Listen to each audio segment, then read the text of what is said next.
வந்துட்டோம். நம்ம சந்தோஷமா வீட்டாண்ட உட்காந்துக்கிறியா?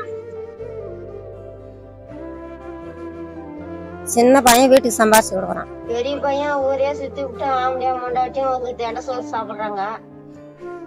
பெரிய பையன் பெரிய மருமகளும் இப்படியே பொழிப்பாங்களோ பொழிக்க மாட்டாங்களோ ஊரே சுத்திட்டு வராங்க.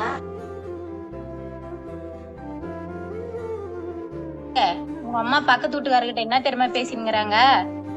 நம்ம தண்டத்துக்கு உக்காந்து ஆம்படியா மொண்டாட்டியும் சாப்பிடுங்கிறாங்களாம். உன் தம்பி தான் சம்பாரிச்சு போடுறானா அந்த மாரி சொல்லினுங்கிறாங்க. அம்மாலாம் அந்த மாதிரி பேச மாட்டாங்க. என்கிட்ட வந்து இந்த மாதிரி தப்பு தப்பா சொல்லி கலங்க மாட்டாரு. எங்க அம்மாவை பத்தி எனக்கு தெரியும். அப்போ நான் பொய் சொல்றேனா? உங்க அம்மாவை பத்தி நான் பொய் சொல்றேன்.